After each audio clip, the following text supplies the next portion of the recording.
দক্ষিণাত্য বোলছবিৰ ছুপাৰহিট বোলছবি পুষ্পাৰ কাইদাত এবাৰ বোকাখাটৰ যি সীমান্তৱৰ্তী দলামৰা আছে সেই দলামৰাৰ পৰা কাঠ সৰবৰাহৰ ইতিমধ্যে যি ন কৌশল সেই কৌশল ইতিমধ্যে ধৰা পৰিছে আৰু পোনপ্ৰথমে মই নিউজ 18 দৰ্শকক দেখাবলৈ অনুৰোধ জনাইছোঁ, মোৰ সহযোগীক অনুৰোধ জনাইছোঁ।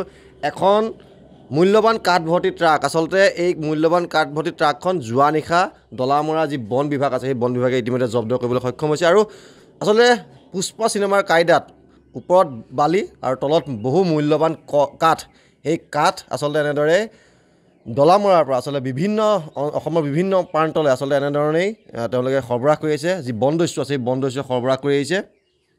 আজি 3 দিনৰ পূৰ্বে আচলতে এখন কাঠ ভৰ্তি ট্ৰাক জব্দ কৰিছিল। যি দলামৰা বন বিভাগৰ লোক আছিলে, দলামৰা বন বিভাগৰ লোকে এখন কাঠ ভৰ্তি ট্ৰাক জব্দ কৰিছিল। সেই কাঠ ভৰ্তি ট্ৰাকখন ওপৰত আচলতে খেৰ দি আচলতে ওপৰত সেই খেৰ দি পেলাই এই কাঠসমূহ সৰবৰাহ কৰা হৈছিল। আৰু পুনৰবাৰ যোৱা ৰাতি এখন কাঠ ভৰ্তি ট্ৰাক ধৰিছে, যিখন হৈছে অ'নাৰ নেম আমি দেখাইছোঁ আবুল চেলিম বাটু, আব্দুল চেলিম বাটু নামৰ নিয়েৰ LIC বোকাখাটৰ এইখন গাড়ী। আৰু এই গাড়ীখন ইতিমধ্যে যোৱা নিশা যি দলামৰাৰ যি বন বিভাগ আছে সেই দলামৰা বন বিভাগে জব্দ কৰিছে। আৰু মই পুনৰবাৰ কৈছোঁ যে ছুপাৰহিট যি চিনেমা, যি দক্ষিণাত্য চিনেমা পুষ্পাৰ কাইদাত আচলতে এইবাৰ বনদস্যুসকলে যিসমূহ মূল্যৱান কাঠ সেই কাঠসমূহ সৰবৰাহ কৰি আছে।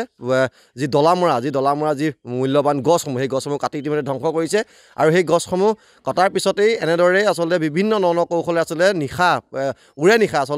উৰেটো নিশা কেইবাখনো শ গাড়ী আচলতে ইয়াৰ পৰা দলামৰাৰ পৰা অসমৰ বিভিন্ন প্ৰান্তলৈ পাৰ কৰে। আৰু এইখিনি এটা গুৰুত্বপূৰ্ণ কথা যে যিজন নৱনিযুক্ত যিজন বন বিষয়া, সেই বন বিষয়াৰ ইয়াত দায়িত্ব লোৱাৰ পিছতেই ইতিমধ্যে কিন্তু কেইবাখনো আচলতে এনেধৰণৰ কাঠ ভৰ্তি ট্ৰাক জব্দ কৰিবলৈ সক্ষম হৈছে। আৰু ইতিমধ্যে যিসমূহ ইয়াৰ কাঠ ভৰ্তি ট্ৰাকৰ যি মালিকেই হওক বা যিসমূহ ড্ৰাইভাৰ থাকে সেই ড্ৰাইভাৰসমূহ ইতিমধ্যে পলায়ন কৰে আৰু এই গাড়ীসমূহ কিন্তু বন বিভাগে জব্দ কৰি ইয়ালৈ লৈ আহে। আৰু বৰ্তমানলৈকে কিন্তু বন বিভাগৰ অফিচত আমি উপস্থিত হৈছোঁ আৰু আমি সহযোগীয়ে মই দেখুৱাইছে, পুনৰবাৰ মই দেখুৱাবলৈ অনুৰোধ কৰিছোঁ সহযোগীক। আচলতে পুষ্পা চিনেমাৰ কাইদাত আচলতে যি কৌশল সেই কৌশলে আচলতে ওপৰত বালি তলত আচলতে বহু মূল্যৱান গছৰ কাঠ, সেই কাঠসমূহ আচলতে অসমৰ বিভিন্ন প্ৰান্তলৈ নি আছে।